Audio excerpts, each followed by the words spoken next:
अस्सलाम वालेकुम दोस्तों, उम्मीद है भी तमाम दोस्त खैरियत से होंगे। वीज़ा वाला भाई आज आप लोगों के लिए एक ऐसा टॉपिक लेके आया है जो कि अभी हर जगह ज़ेरे बहस है। लोग इसके ऊपर बात कर रहे हैं, मुख्तलिफ अपनी-अपनी उसके बारे में राय कायम कर रहे हैं और वो ये है कि आज 12 मई को जो यूके के प्राइम मिनिस्टर ने आके एक स्पीच की है, खासकर इमिग्रेशन क्रैकडाउन को लेके, इमिग्रेशन से रिलेटेड जो-जो बातें की हैं, उसके बारे में भाई बहुत सारी कयास-आराइयाँ भी हो रही हैं और कुछ लोगों ने तो अभी से फैसला भी सुना दिया है। तो आज जो है ना मैं आप लोगों के साथ मिलके वो सारे पॉइंट्स जो कि आज की इस मीटिंग के अंदर और जो उन्होंने अपनी डिबेट में जो डिस्कशन की है वो सारी चीजें डिस्कस करूंगा। मैंने पूरी प्रेजेंटेशन तैयार की हुई है, आप जानते हैं आपका भाई बिना प्रेजेंटेशन के कभी भी नहीं आता। तो दोस्तों प्रेजेंटेशन जो है वो चीजों को समझाने के लिए मेरे लिए भी आसान है और आप लोगों के लिए समझने के लिए भी आसान है। तो दोस्तों बदले में आपका भाई क्या चाहता है? सब्सक्राइब यार, सब्सक्राइब के बटन को क्लिक कर दो ताकि आपके भाई को थोड़ी सी सपोर्ट मिल सके। आइए लेके चलते हैं आप लोगों को स्क्रीन के ऊपर और प्रेजेंटेशन आप लोगों के साथ पूरी की पूरी शेयर करता हूं। और ये आ गई भाई आप लोगों के सामने मेरी अपनी प्रेजेंटेशन।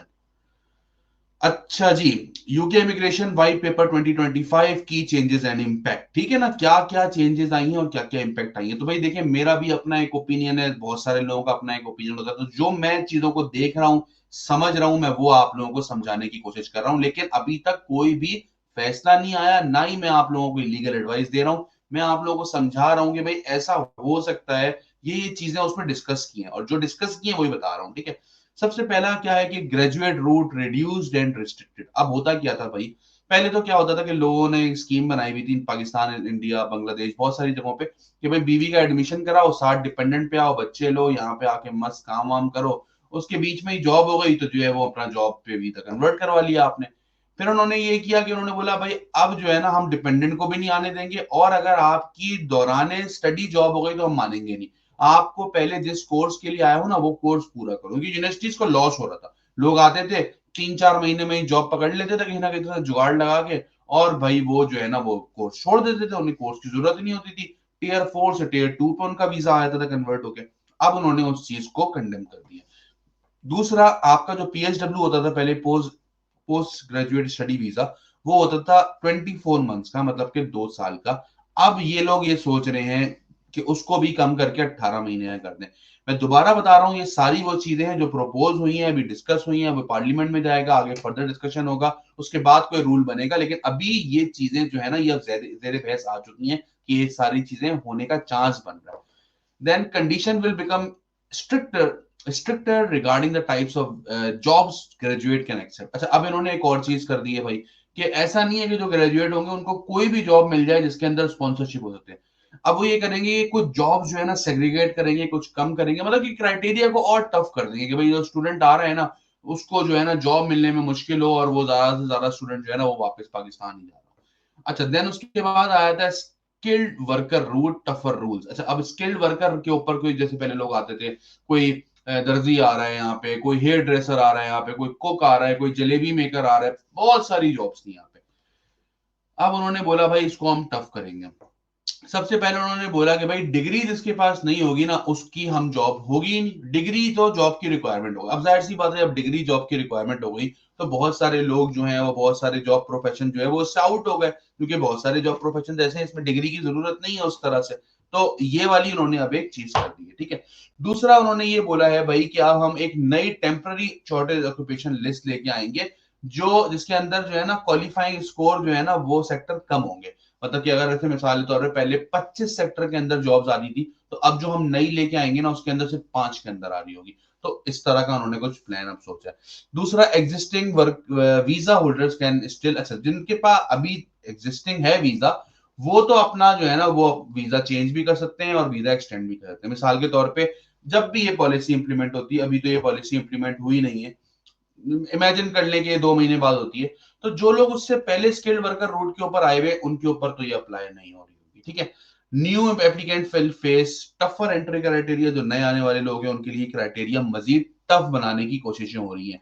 अच्छा, employer must demonstrate local hiring efforts before sponsoring foreign talent. मतलब कि एम्प्लॉयर को ये दिखाना पड़ेगा ये पहले कि भाई अगर मैं इसको हायर कर रहा हूं तो मैंने देखे यहाँ पे भी जॉब्स दी थी, यहाँ पे भी मैंने लोकल लोगों को हायर करने की कोशिश की थी, लेकिन मेरी वो जो डिमांड है वो फुलफिल नहीं हो पा रही है। जब भी मैं बाहर से पाकिस्तान से जो है वो यहाँ पे, या फिर इंडिया से या फिर दूसरी कंट्री से यहाँ पे लोगों को बुला रहा हूँ। Social care sector overseas recruitment for social care is to be end. पूरी दुनिया से, खासकर Nigeria, Ghana, Pakistan, India, Bangladesh, इन कंट्रीज से बहुत ज्यादा सोशल केयर वर्कर्स जो है वो यहाँ पे आ रहे थे। तो इन्होंने सोच रहे हैं भाई क्या हम उसको बिल्कुल बंदी कर देंगे, ना रहेगा बांस ना बजेगी बांसुरी। उसके बाद सबसे इंपॉर्टेंट चीज जिसके लिए आप मैं सब मेहनत करते हैं, और वो है ILR। ILR क्या है भाई? Indefinite leave to remain. आप यहाँ पे आ गए स्किल्ड वर्कर के ऊपर, या आप स्टडी पे आ गए, आपको जॉब मिल गई, आप स्किल्ड वर्कर कैटेगरी के अंदर आ गए, तो यहाँ पे सीन क्या था भाई? 5 साल लग के काम कर लो।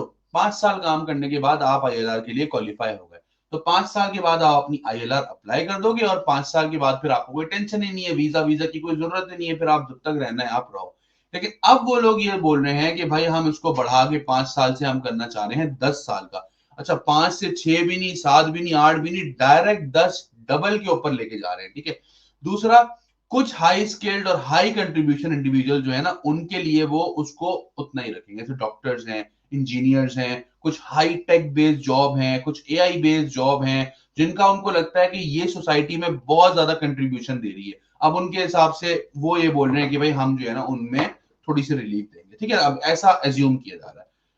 अब जो life in the UK test होता है जो ILR के टाइम पे होता है, अब ये भी ये लोग सोच रहे हैं भाई किसी ना किसी तरह से इसको और मजीद टफ कर दिया जाए, ताकि जो लोग ILR का टेस्ट देने आ रहे हो तो उसमें भी बहुत सारे लोग जो है ना वो पास ही ना हो पाए, जो लोग हैं वो क्वालिफाई ना हो पाए आगे। मतलब मिसाल है, टाइम भी पूरा कर लिया उसके बाद भी मजीद टाइम पाया हो जाए। ठीक है। देन कौन कौन से वीजा है जिसपे कोई चेंज नहीं है? ग्लोबल टैलेंट वीजा के ऊपर कोई चेंज नहीं आएगा ILR का, इनोवेटर फाउंडर वीजा होल्डर के ऊपर कोई भी चेंज नहीं आएगा। आगे चलते हैं दोस्तों, इंग्लिश लैंग्वेज रिक्वायरमेंट। अच्छा, अब इन्होंने क्या किया है? एप्लीकेंट और अडल्ट डिपेंडेंट दोनों के लिए उन्होंने जो है ना वो इंग्लिश लैंग्वेज जो है ना IELTS मैंडेटरी कर देंगे। अच्छा, अब उससे पहले क्या था कि जो डिपेंडेंट आ रहा था ना उसको IELTS की जरूरत नहीं थी। अब जो है सुनने में आ रहा है कि भाई अब IELTS जो है वो डिपेंडेंट भी देंगे। फिर पहले जो लोग आते थे उनके लिए B1 लेवल था, मतलब 4.5 भी बैंड्स आ गए हैं, तो आप जो है ना इनफ है आपके लिए। अब उन्होंने B2 करने का सोचा है, इसका मतलब ये है कि 6 बैंड आपको कम से कम चाहिए होंगे। ठीक है जी। इंग्लिश लैंग्वेज प्रोग्रेस चेक्स में become mandatory for visa extension and settlement application. अच्छा, अब उसके बाद भी हो सकता है आपका एक टेस्ट रख दें कि भाई जब दोबारा वीजा एक्सटेंशन का टाइम आएगा, मिसाल है आप 3 साल की वीजा पे आए थे, वीजा एक्सटेंड कराने जब आप जाओगे तो वो दोबारा एक टेस्ट लेंगे आपका, चेक करने के लिए कि भाई आप जो है इंग्लिश सही बोल रहे हैं या नहीं बोल रहे। देन ये जो रूट्स हैं ग्लोबल टैलेंट और इनोवेटर फाउंडर, इसको इन्होंने इंकरेज किया है कि हाँ भाई ठीक है, ये अच्छे रूट्स हैं, इसके ऊपर जो है बिजनेस भी आ रहा है, इन्वेस्टमेंट भी आ रही है, इसको चलने दो। सही है। आगे इमिग्रेशन स्किल चार्ज ISC को 32% बनाने का प्रपोजल जा रहा है, और एक्सपेक्ट किया जा रहा है कि ISC चार्ज जो है वो 32% इंक्रीज हो जाएगा। अब इससे होगा क्या कि एम्प्लॉयर के ऊपर कॉस्ट बढ़ जाएगी, जाहिर सी बात है कि ISC एम्प्लॉयर देता है। अब जब एम्प्लॉयर के ऊपर कॉस्ट बढ़ जाएगी तो लोग बोलेंगे यार जब इतना महंगा पड़ रहा है बाहर से बंदा बुलाना, तो छोड़ो हम यहीं से लोकली हायर कर लेते हैं। ठीक है। अच्छा, पोस्ट ग्रेजुएट स्टूडेंट के लिए कुछ रिलीफ आया है यहाँ पे, वो अभी भी अपने साथ डिपेंडेंट ला सकते हैं, लेकिन उनके ऊपर भी इंग्लिश की रिस्ट्रिक्शन रहेगी, लेकिन डिपेंडेंट के साथ वो यहाँ पे आ सकते हैं।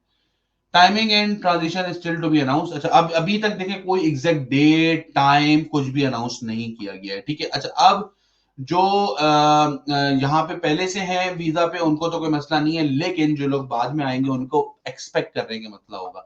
Asylum and illegal stay. अच्छा, अब वो ये बोल रहे हैं कि भाई और ज्यादा सख्त कर दिया जाएगा अजाइलम, जो लोग यहाँ पे आके डालते हैं ना उनका और ज्यादा चेकिंग स्ट्रांग हो जाएगी कि भाई ऐसा तो नहीं है फेक अजाइलम डालो, कि बहुत सारे फेक केसेस हैं यहाँ पे। फोकस ऑन लोकल वर्कफोर्स, उनका ये प्रायोरिटी है कि भाई हम लोकल वर्कफोर्स के ऊपर जो है ना वो हम फोकस कर रहे हो, ताकि यहां से ज्यादा लोग जो है ना उनको जॉब मिल रही हो। कि देखें पिछले कुछ अरसे से यहाँ पे हो ही रहा है दोस्तों, कि यहाँ पे ना लोग देख रहे हैं कि यार साला मैं तो, मेरे पास खाने को नहीं है, और ये बंदा जो है ये आया, ये कश्ती में बैठ के आया, ये बोट पे बैठ के आया, इसने अजाइलम डाल दिया यहाँ पे, इसको होटल भी मिल गया, इसको खाना भी फ्री का मिल रहा है, इसको हमें कोई टेंशन ही नहीं है इसको। तो एक लोगों के अंदर जो है ना गम और गुस्सा यहाँ पे पाया जा रहा है कि यार ये कोई बात नहीं हुई है कि मेरे पास खाने को नहीं है और इसके पास सारा कुछ है। तो इन्हीं तमाम चीजों की वजह से ना चीजें मुश्किल होती चली जा रही है। तो अगर आप भी कोई भी प्लानिंग कर रहे हैं तो ये सारी चीजें ध्यान में रखिएगा कि ऐसा कोई भी डिसीजन आने वाले दिनों में एक्सपेक्ट किया जा सकता है। आई होप तो दोस्तों मेरी ये वीडियो आप लोगों को हेल्प आउट करेगी। आगे मजीद जर्नी की प्लानिंग के अंदर मजीद मेरी वीडियोस देखने के लिए मेरे चैनल को सब्सक्राइब कर लें। मिलते हैं अगली वीडियो में। अस्सलाम वालेकुम।